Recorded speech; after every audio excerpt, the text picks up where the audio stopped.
Esta historia ocurre en Nueva York, donde una joven promesa del boxeo tiene una pelea contra un rival mucho más accesible.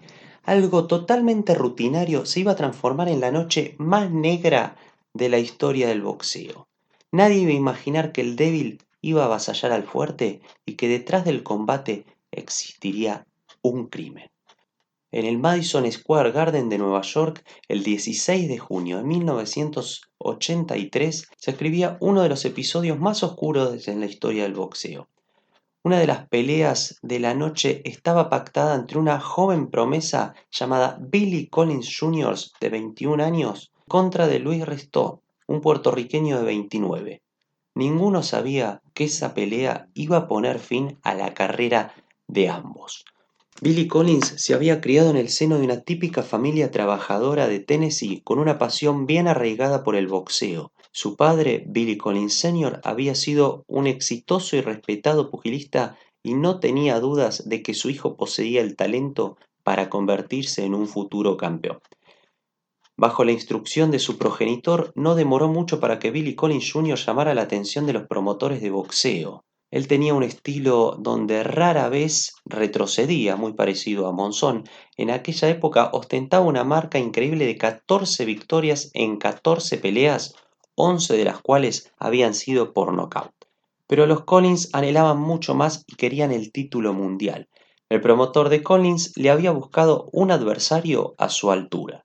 Se trataba de Luis Restó, un puertorriqueño de 29 años que era un combatiente duro y lo suficientemente experimentado como para enfrentar a Billy, pero no tanto como para representar una amenaza real. Con toda seguridad, Restó no tenía un golpe que pudiera derribar a Collins Jr. La pelea había llegado como un regalo a la vida de Restó, que había tenido una serie irregular de peleas que oscilaban entre victorias y derrotas, pero esta era una gran oportunidad para mostrarse.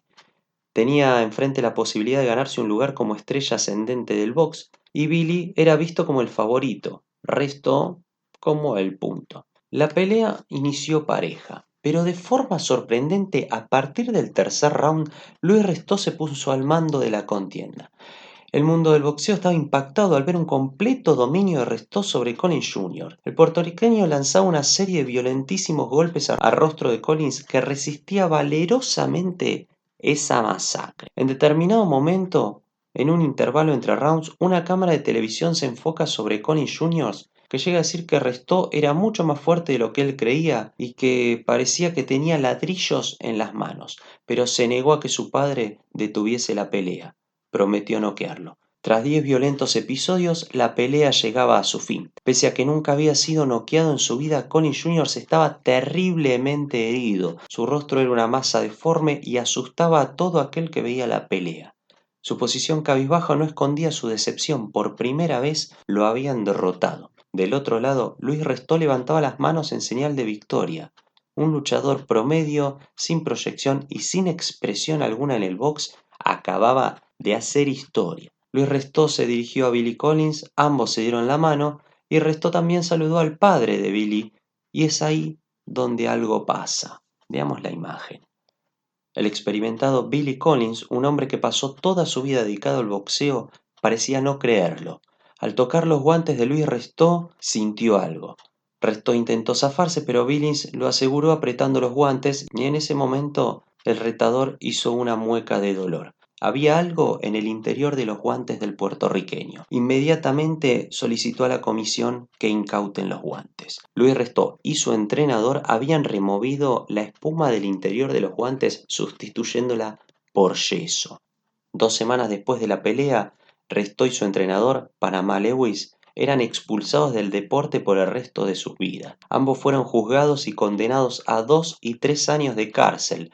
Restó fue condenado por asalto, conspiración y posesión de arma letal, haciendo referencia a sus puños. Pero quien realmente se le truncó la vida fue al joven Billy Collins Jr. La violenta tanda de golpes sin piedad que había recibido durante los 10 rounds le dejó lesiones graves en la retina.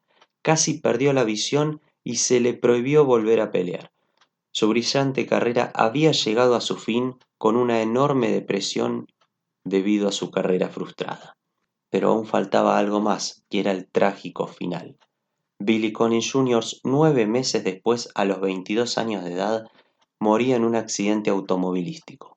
Muchos creen que se quitó la vida dirigiendo su auto hasta una compuerta de alcantarillas, entre ellos su padre. En un documental en 2009, Louis Restó asumió su culpa por primera vez.